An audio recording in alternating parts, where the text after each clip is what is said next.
సముద్ర తీరాన గల ముంబై నగరంలో నీటి ఎద్దడి ఎప్పుడూ ఉంటుంది. అందుకే ముంబై నగరంలో వేల బావుల తవ్వకం జరిగింది. వీటిని అక్కడ బానెడి అని పిలుస్తుంటారు. కానీ వాటిల్లో చాలా బావులు కాలమాన మార్పుల్లో కనుమరుగయ్యాయి. మిగిలి ఉన్న బావులు కూడా ప్రస్తుతం వాడకంలో లేవు. దక్షిణ ముంబై మహీం ప్రాంతంలో కూడా అలాంటి ఒక బావి ఉంది. ఆ బావికి సంబంధించిన యథార్థ గాథే ఈ సంఘటన.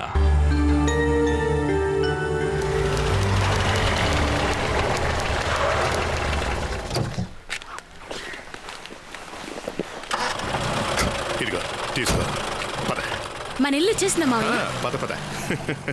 మహారాష్ట్రలోని దాకోడి గ్రామానికి చెందిన శిల్పా కాంబ్లే ముంబైలో ఉంటున్న వాళ్ల మేనమామ ఇంటికి వచ్చింది. BA ఫైనల్ ఇయర్ చదువుకుంటున్న శిల్ప ఆ ఏడాది వినాయక చవితి పండుగ వాళ్ల మామ ఇంట్లో జరుపుకోవాలనుకుంది. చవితికి 2 రోజుల ముందే ముంబై చేరుకుంది.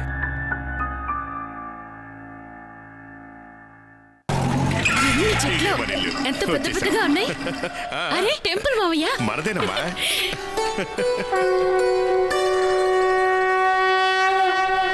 రామ్మా వెళ్దాం. నమస్తే నమస్తే.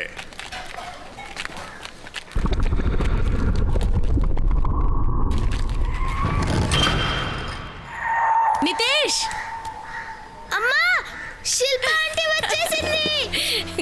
ఎలా ఉన్నావురా? నేను బాగున్నా, నువ్వెలా ఉన్నావు? నేను చాలా బాగున్నాను. అత్త అలసిపోలేదుగా, పద లోపలికి. నువ్వొచ్చి మంచి పని చేసావు. అత్త, ఈ అంట్లన్నీ నేను తోంపెట్టినా? అయ్యో వద్దు, ఉండని. నీళ్లు చాలా జాగ్రత్తగా చూసి వాడుకోవాలి. ఇక్కడ నీళ్లు రావా అత్త?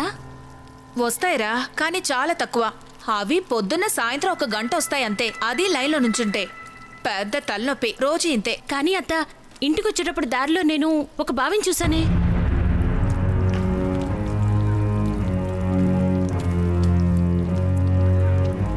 అలాంటిదేం లేదు ఇక్కడ. వెళ్ళి ఉప్పు తీసుకురా. అత్త, ఉప్పు.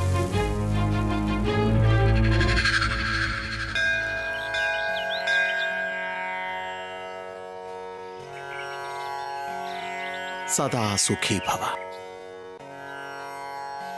ప్రసాదం.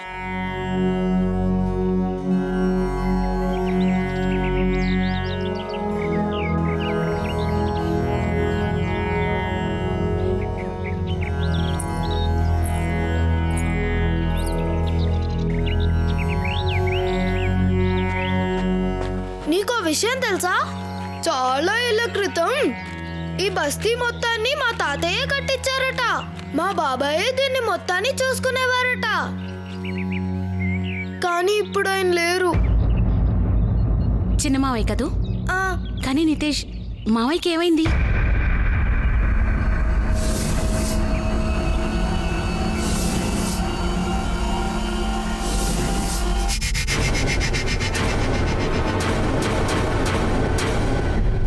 నేనప్పుడే చెప్పాను అత్తయ్యకి.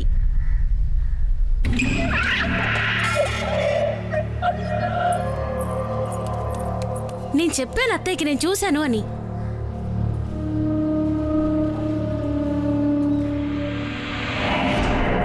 అదే మరి ఇక్కడ ఇంత పెద్ద బావుంటే అసలేమీ లేదంటోంది.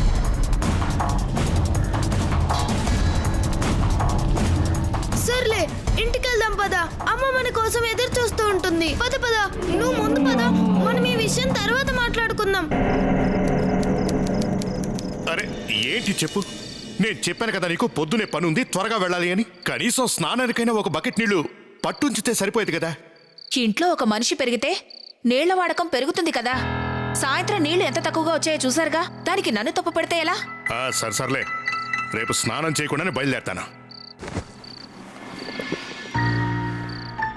స్నానం చేయడానికి మామయ్యకి నీళ్లు కావాలి కదా, నేను తెస్తాను.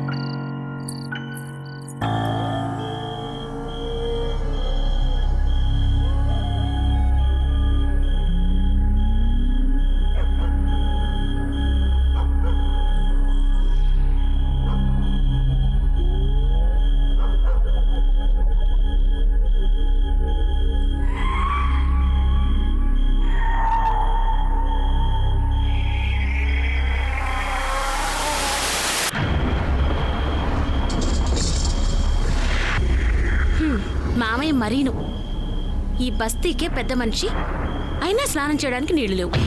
ఈ బావి కూడా అయిందేగా, అయినా నీళ్లు లేవంటారు. కష్టపడ్డం ఆయనకి ఇష్టం లేదు. సరే సరే, ఆ కష్టం ఏదో నేనే పడతాను.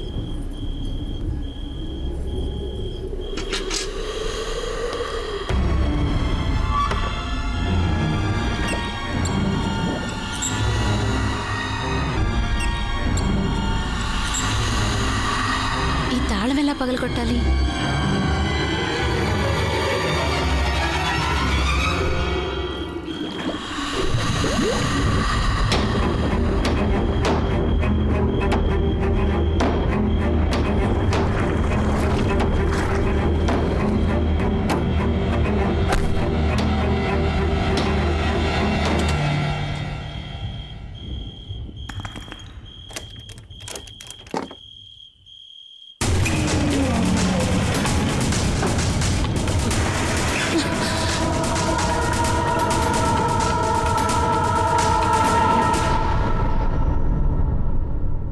ఉన్నట్టుండి ఇక్కడ ఇంత ప్రశాంతంగా మారిందేంటి?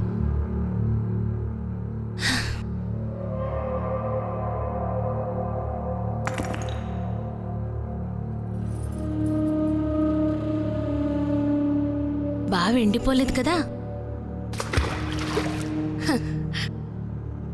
నీళ్లున్నాయిలే. ఇంకా మావయ్య స్నానం చేయకుండా పూనాకు వెళ్ళడు.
నాకు 10 ఏళ్ళు.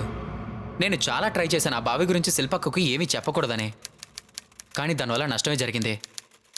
తెలియకుండా తను ఒక పెద్ద ఆపదకు ఆహ్వానం పలికింది. దానివల్ల మొదటి కష్టం వాటిల్లింది నాన్నకే. ఎందుకంటే నాన్న ఆ బావిలో నీళ్లతో స్నానం చేశారు. నాన్న అనుకున్నారు అమ్మాయి నీళ్లు తెచ్చిందని. ఇక అమ్మ అనుకుంది నాన్నే నీళ్లు తెచ్చుకున్నారని. ఆ కన్ఫ్యూజన్లో నాన్న నీళ్లతో స్నానం చేశారు.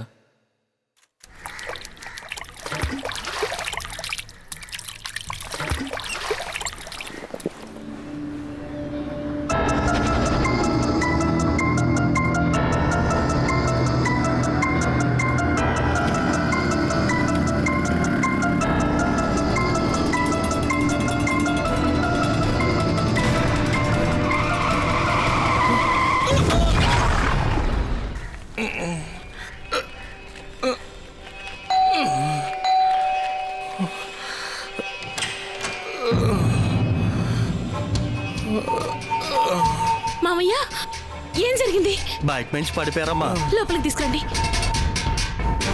జాగ్రత్త, మెల్లగా.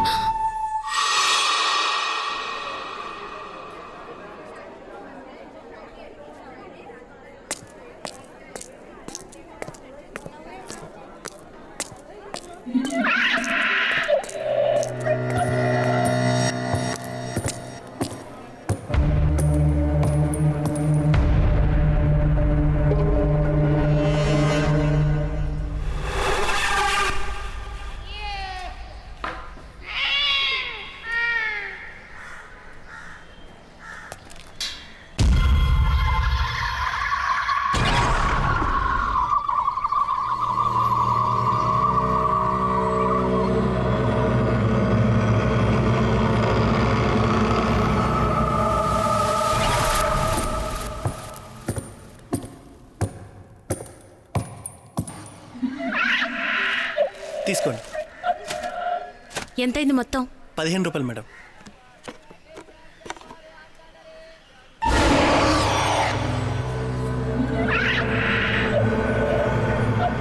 మేడం డబ్బులు.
నువ్వు నా వెనకాల ఎందుకు? ఏం కావాలి? క్షమించండి.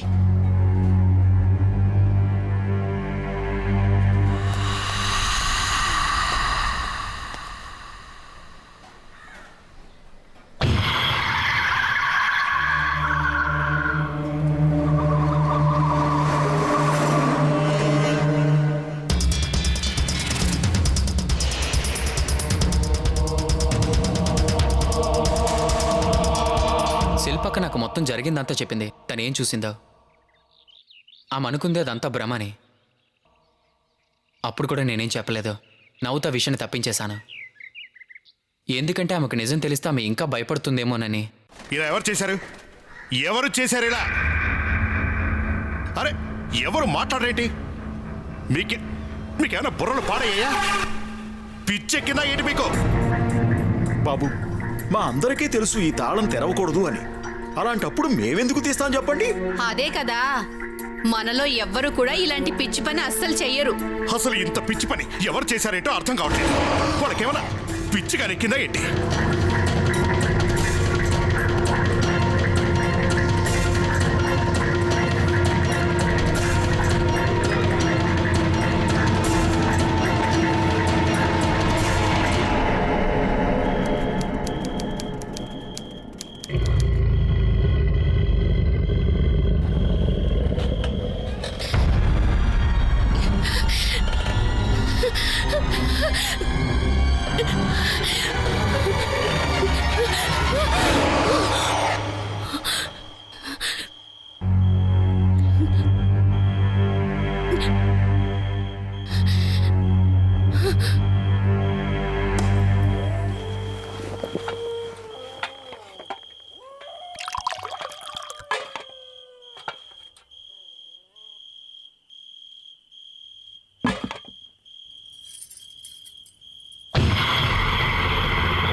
నితేష్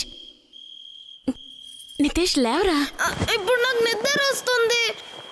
నితేష్ ఒక్కసారి లేవరా, నేను బాత్రూమ్కి వెళ్ళాలి. నన్ను పడుకోనివ్వు.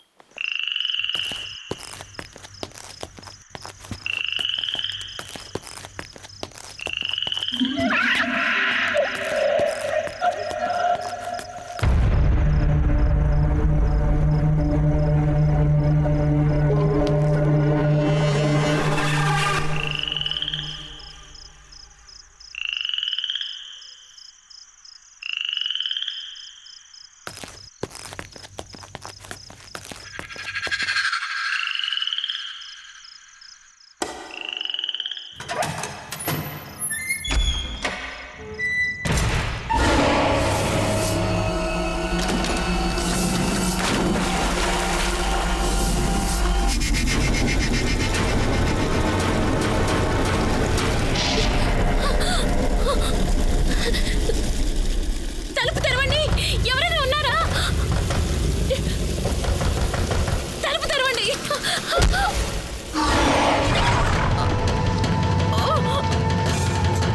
కాపాడండి, కాపాడండి. తలుపు తెరవండి. అరే లోపల ఎవరు ఉండిపోయినట్టున్నారు.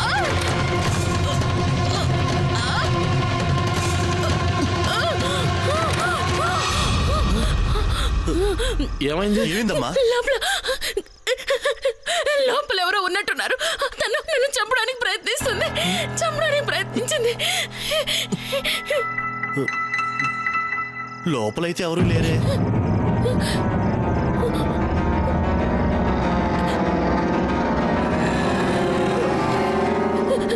మామ, లోపల లోపల ఆమె ఎవరు నార చీర కట్టుకొనుంది, పెద్ద పెద్ద సింధూరం పెట్టుకొనుంది మామ. నన్ను చంపడానికి ప్రయత్నించింది మామ. చూడమ్మా, చూడు, నువ్వు కంగారు పడకు తల్లి, శాంతించు. నీకేమి కాదు తల్లి. మామ నేను నిజమే చెప్తున్నాను మామ. నార చీర కట్టుకొని అమ్మా శిల్ప,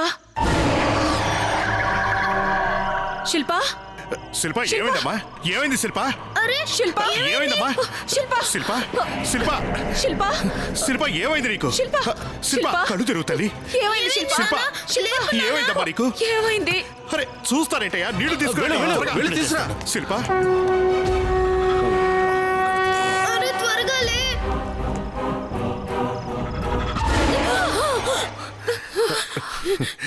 కంగారు పడకమ్మా.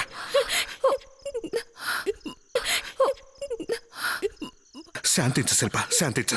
ఒక్క మాట చెప్పమ్మా, ఆ బావి తాళం తెరిచింది నువ్వేనా? అవును మామ, మీరు స్నానం చేయడానికి నీళ్ళు లేవు కదా, అందుకే నేనే బావి తాళం పగలగొట్టాను. ఎవరు తెరవమన్నారు నిన్ను? ఏదైనా పని చేసే ముందు అడిగి చేయొచ్చు కదా శిల్ప. దీనికి అందరికీ కారణం ఈ అమ్మాయేనా? అసలు ఆ తాళం ఎందుకు తీసావు నువ్వు? నీకు తెలుసా నువ్వు ఎంత పెద్ద ఆపద కొని తెచ్చుకున్నావో? ఇలా చూడు, నీ వల్లే నా తల పగిలిపోయింది. కానీ మామ నేనేం చేశాను? ఇంకా సమయం మించిపోలేదు. ఏ కీడు జరగక ముందే పూజ ప్రారంభించడం మంచిది. శాంతి కోసం పూజ ప్రారంభించాలి. ఓం మహాగణపతియే నమః. ఇది శిల్పమ్మ చేతి కట్టండి. ఇది అస్సలు తీయకూడదు, ఎవరు చెప్పినా సరే. అర్థమైందా? శిల్పమ్మ, దీన్ని ఎప్పుడూ నీ నుంచి వేరు చేయకు. తనకు తోడుగా ఎవరైనా ఉండండి. అలాగే పూజారి గారు. అమ్మాయిని ఇంటికి తీసుకెళ్ళండి. లేమ్మా శిల్ప.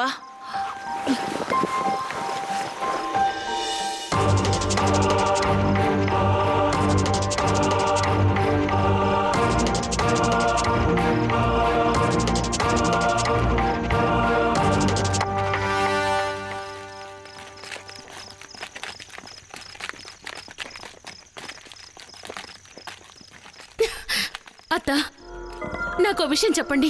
అసలు నేనేం తప్పు చేశాను? ఎవరు నాకెందుకు చెప్పడం లేదు? అసలు ఆ బావిలో ఏముందో?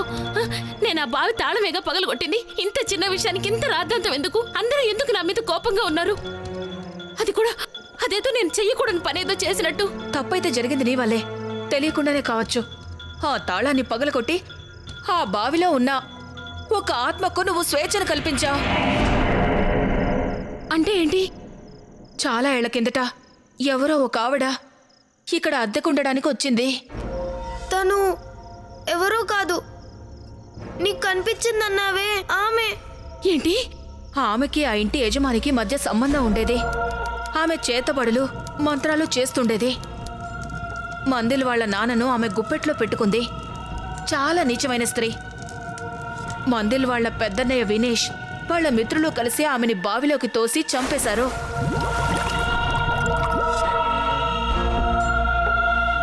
ఇక్కడ అందరికీ ఆమంటే చాలా అసహ్యం. అందుకే ఆమె చనిపోతే కూడా ఎవరూ ఏం మాట్లాడలేదు. కానీ తర్వాత ఆమెని చంపిన ముగ్గురు ఒకరి తర్వాత ఒకరు చనిపోయారు. కొంతకాలానికి ఆమెని చంపిన బావిలోనే ఆ ముగ్గురి శవాలు దొరికాయి.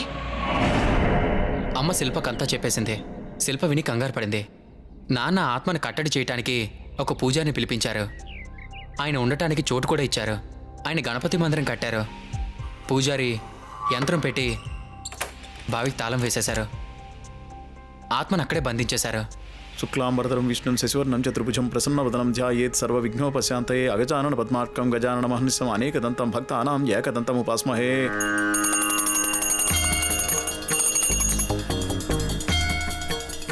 గజవక్త్రం సురశ్రేష్టం కర్ణచామరభూషితం పాశాంకుశధరం దేవం వందే నమామి విఘ్నేశ్వరం. ఈ అమ్మాయి వల్లే మనందరి ప్రాణం మీదకి వచ్చింది. ఈ అమ్మాయికి ఏమవుతుంది? మనకు కదా సమస్య.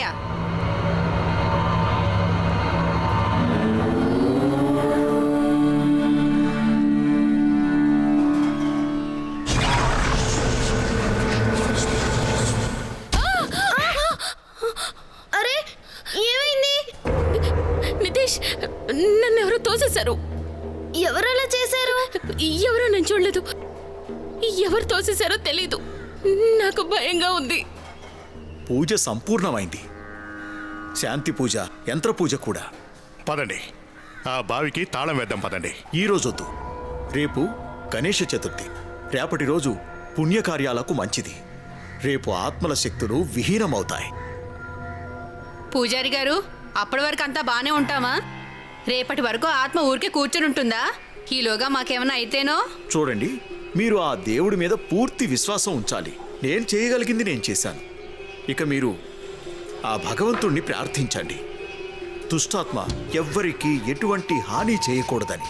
ఇది ఎక్కడి చోచో? ఎవరో తెలివి తక్కువ పని వల్ల అందరి ప్రాణాల మీదకి వచ్చింది. తప్పు చేసిన వాళ్ళే శిక్ష అనుభవించాలి. మేమెందుకు అనుభవించాలి?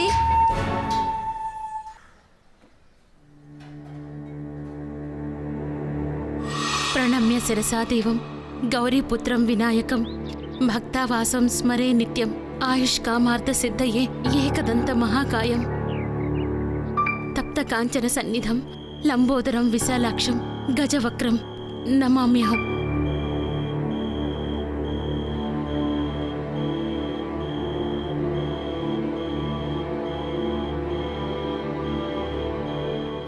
అత్తయ్య, నా కాళ్ళు చేతులు బాగా లాగుతున్నాయి. ఏం చేయను? నూనెతో మాలిష్ చేయనా? ఆగు, నూనె తీసుకుని వస్తాను. ఓ పంచే, యంత్రం తీసి పక్కనుంచు. నూనె అంటుకుంటుంది. తర్వాత కట్టుకుందు గాని, సరేనా? తీసేయ్.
శిల్ప, శిల్ప, ఏమైందమ్మా? ఏమైంది? మామ, ఇక్కడికి ఇంతకు ముందు ఎవరో వచ్చారు. నన్ను చంపడానికి ట్రై చేస్తున్నారు మామ. లేదు తల్లి, ఇక్కడ ఎవరూ లేరు. రేఖ, ఇక్కడ నువ్వెవరు నేను చూసావా లేదండి. విన్నావా? లేదు లేదు మామ, నేను నిజమే చెప్తున్నాను. నాకు అక్కడ ఉన్నారు, నన్ను చంపడానికి చూస్తున్నారు.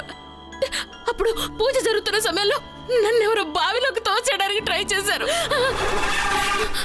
మామ, ఆ వీధిలో వాళ్ళలోనే ఎవరో నన్ను చంపాలనుకుంటున్నారు. ఎందుకంటే ఆ ప్రేతాత్మ వాళ్ళని ఏం చేయకూడదని వాళ్ళే ఇదంతా చేస్తున్నారు మామ. అలా అనకమ్మా. నేను చెప్పేది నువ్వు కంగారు పడకో. ఇదంతా ఆ ప్రేతాత్మ పని. కాదు మామ, అది ఆత్మ కాదు, నాకు తెలుసు. అది ఆ స్త్రీ ఆత్మ కాదు, నాకు తెలుసు. వాళ్ళే నన్ను చంపాలనుకుంటున్నారు. నేను నిజం చెప్తున్నాను. నేను ఇక్కడ ఉన్నాను. పిచ్చిదాల్లా మాట్లాడుకో. ఆ ఆత్మను బావిలో బంధించేంత వరకు నువ్వు ఇక్కడి నుంచి వెళ్ళటానికి వీల్లేదు. ఒకవేళ వెళ్ళేవే అనుకో, అది నీ వెనకాలే వస్తుంది, నిన్ను వదిలిపెట్టదు. హ? హ? అంతా బాగైపోతుంది. నా మాట విను. వద్దు, నేను ఒక్క నిమిషం కూడా ఉండను. నేను మా ఇంటికి వెళ్ళిపోతాను. శిల్ప, నేను అది వెళ్తాను కాదమ్మా. మామ. శిల్ప, నా మాట విను. శిల్ప, నేను శిల్ప, నా వెళ్తాను. మాట వినమ్మా. శిల్ప, శిల్ప. రేఖ ఏంటి? రేఖ ఎటు వెళ్ళింది? రేఖ,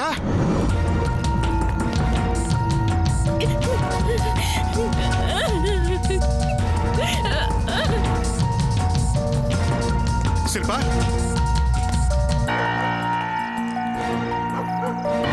శిల్ప.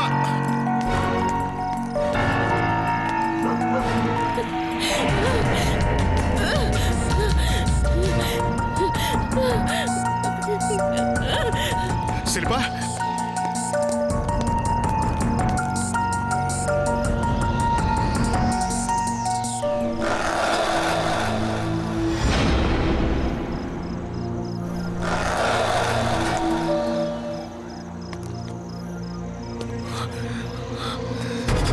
శిల్ప, ఎటు వెళ్ళింది పిల్ల?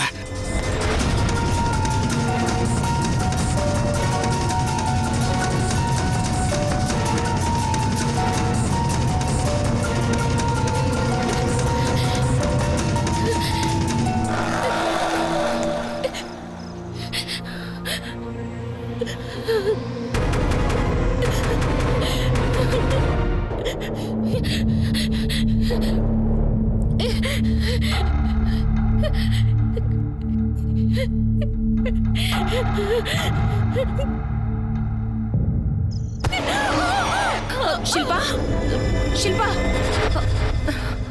ఏమైంది నీకు?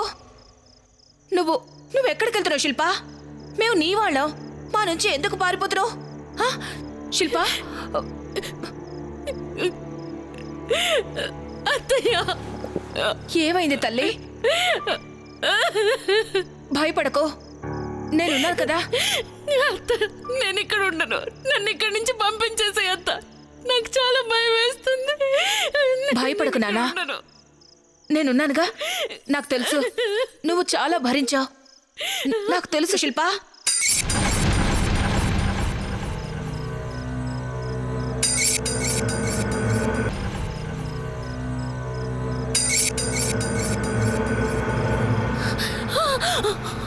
అత్త, అత్త, నువ్వేంటి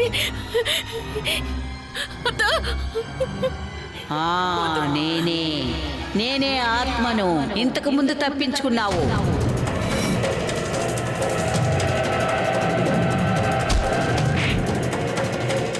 ఇప్పుడు నా నుంచి తప్పించుకోలేవు.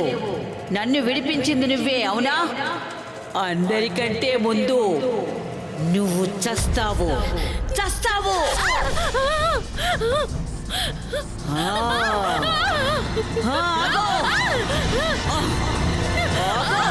రేఖ,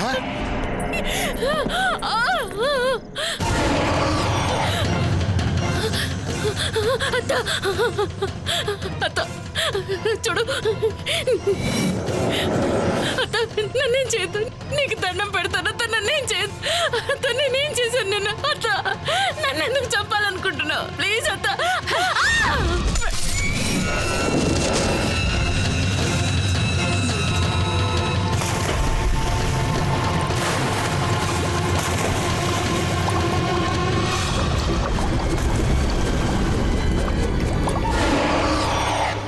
ప్రేతాత్మ అమ్మను ఆవహించింది. అమ్మ శిల్పక్కను చంపాలనుకుంది. పూజారి గారు పూజ చేశారు. ఆ ప్రేతాత్మ శక్తి తగ్గించేందుకు చూశారు, కానీ ఆయనకు కూడా తెలీదు ఆ ఆత్మ అంత శక్తివంతమైందని. శిల్పకును ఆత్మ బావిలోకి తీసుకెళ్ళింది. ఆత్మ అమ్మ శరీరాన్ని విడిచిపెట్టేసింది. అమ్మ అక్కడికక్కడే స్పృహ లేకుండా పడిపోయింది.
శిల్పా, శిల్పా,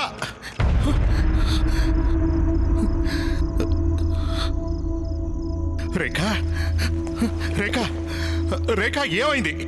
రేఖ, ఏంటి శబ్దం? లోపల ఎవరున్నారు? అయ్యా, ఎవరైనా రండి, నా బిడ్డ లోపల పడిపోయింది, ఎవరైనా వచ్చి కాపాడండి. శిల్పా, నీకేం కాదమ్మా. అయ్యా, నా బిడ్డ లోపల పడిపోయింది, శిల్ప లోపల పడిపోయింది, కాపాడండి. శిల్ప, అమ్మా శిల్ప, నీకేం కాదు, కంగారు పడకు. పంతులు గారు, ఏదో ఒకటి చేయండి, ఏదో ఒకటి చేయండి అయ్యా, నా బిడ్డ లోపల పడిపోయింది, కాపాడండి. పూజారి గారు, త్వరగా తాళం వేసేయండి, లేదంటే అది కూడా బయటకు వచ్చేస్తుంది. అరే అలాంటివేంటమ్మా, నా బిడ్డ లోపల పడిపోయింది, తను సరిపోతుంది, సరిపోతుందమ్మా. తన కోసమని మా ప్రాణాలు ప్రమాదంలో పెట్టుకుంటావా? దయచేసి అలా తప్పు చేసింది కాబట్టి శిక్ష పడాల్సిందే. నా బిడ్డ- అంతే. అయ్యో, తాళం వేసి ఆగండి, పంతులు గారు. కొంచెం ఆలోచించండి. మీ ప్రాణాలు కాపాడుకోవాలని ఒక నిర్దోషి ప్రాణాలు బలి చేయాలనుకుంటారా? మన తోటి వాళ్ళని మనం రక్షించాలయ్యా. ఏమైంది? నేను ఎక్కడున్నాను? ఇక్కడికి ఎలా వచ్చాను? రేఖ, శిల్ప బావిలో పడిపోయింది, బావిలో ఏంటి? పడిపోయింది, చూడు, బావిలో పడిపోయింది. శిల్ప? అయ్యో, శిల్ప? నా బిడ్డ బావిలో శిల్ప? పడిపోయింది. శిల్ప, శిల్ప, అమ్మ అయ్యో, శిల్ప. నా శిల్పని ఎవరైనా కాపాడండి. ఎవరైనా కాపాడండి. ఏమండి? అయ్యో, ఏమండి శిల్ప. శిల్పాన్ని? 2 గంటల నుంచి గణేష చతుర్థి మొదలవుతుంది. ఇంకా కొన్ని నిమిషాలు గడిస్తే చాలు. ఆ తర్వాత ఆ ప్రేతాత్మ శక్తి పూర్తిగా తగ్గిపోతుంది. శిల్ప, ధైర్యంగా ఉండమ్మా. పంతులు గారు, మీరు ఇచ్చిన యంత్రం కూడా తన దగ్గరే ఉంది. లేదు, లేదు, శిల్ప ఆ యంత్రం తీసి పక్కన పెట్టింది. అయ్యో. అది ఇప్పుడు ఇంట్లోనే ఉంది. ఇప్పుడు ఎలా? ఏం చేయాలి? తీసుకురానా? త్వరగా వెళ్ళు, త్వరగా వెళ్ళు బాబు, త్వరగా వెళ్ళు. వెళ్ళండి, త్వరగా తీసుకురా. వెళ్ళు, త్వరగా. శిల్ప, ఆగు శిల్ప, తల్లి. నువ్వేం భయపడకు. శిల్ప, నా కాలు పట్టుకుని లాగుతున్నారు మామా.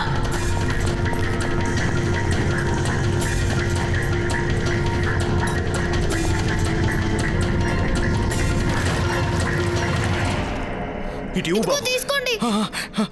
శిల్పమ్మా, యంత్రం బావిలో వేస్తున్నా, తీసుకుని చేతి కట్టుకో. పట్టుకోమ్మా, పట్టుకో. శిల్ప, తీసుకో శిల్ప. ఆ యంత్రం కట్టుకో శిల్ప, ఆ యంత్రాన్ని చేసి కట్టుకోమ్మా, నీకేమీ కాదు, దాని పేడ విరగడైపోతుంది. పంతులు గారు, ఆ యంత్రాన్ని నేను వెళ్ళిస్తాను. వద్దు, నేను వద్దు, వెళ్ళిస్తాను. మీరు వెళ్ళకూడదు, నా బిడ్డ వెళ్ళకూడదు. ప్రాణాపాయ స్థితిలో ఉందండి. నా నేను మాట చెప్పేది కూడా మీరు వినండి. నేను వెళ్ళి మనలో చెప్తాను. ఎవరైనా బావిలోకి వెళ్ళాలని ప్రయత్నిస్తే అది మనల్ని కూడా చంపేస్తుంది. అయ్యో, శిల్ప. అయ్యో, అది లోపలికి లాగేసుకుంటుంది. శిల్ప, శిల్ప, నువ్వే పోరాడు. శిల్ప, ఇప్పుడు ఏం చేద్దాం పూజారి గారు? ప్రార్థన. భగవాన్ విఘ్నేశ్వరుని ప్రార్థించండి. గణపతి మహారాజ్ కి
హలో గణపతి మహారాజ్ కి జై.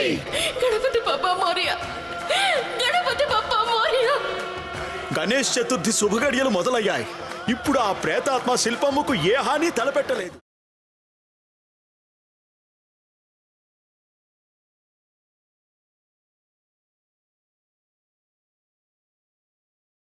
మా పారానార్మల్స్ చెప్పిన దాని ప్రకారం ద్వేషం, ప్రతీకారం, క్రోధంతో నిండిన ఆత్మలను దురాత్మలుగా పిలుస్తారు. ప్రేత ఏరు నుంచి వాటికి ముక్తి లభించడం చాలా దుర్లభం. ఆ ఆత్మల అకాల మృత్యువుకు కారణమైన వారిని చంపటం వాటికి లక్ష్యంగా మారుతుంది. ద్వేషం, ప్రతీకార భావాల వల్ల వాటి శక్తి మరింత పెరుగుతుంది. అందుకే ఆ ప్రేతాత్మలకు ముక్తి తొందరగా లభించదు. అలాంటప్పుడు వాటిని బంధించడమే ఏకైక ఉపాయం. దీనివల్ల ఇతరుల ప్రాణాలు పోకుండా కాపాడవచ్చు. ఈ కథలో పేర్కొన్న ప్రేతాత్మ చేతబడులు, దుష్టశక్తి పూజలు చేసేది. అందువల్ల ఆ ఆత్మలో నికారాత్మక శక్తి మరింత బలపడింది. దాంతో అకారణంగా ఆ ప్రేతాత్మ మనుష్యులను చంపడం మొదలుపెట్టింది. ఆ ఆత్మను బావిలో నుంచి విడుదల చేసింది శిల్ప. అయినా ఆ ప్రేతాత్మ ఆమె ప్రాణాలు తీయాలనుకుంది. ఇలాంటి పరిస్థితుల్లో ఆ ప్రేతాత్మను బంధించడమే సరైన పని. ఇక మీదట ఎవ్వరూ ఆ తాళం తెరిచే పొరపాటు చేయకూడదని మనందరం ఆశిద్దాం.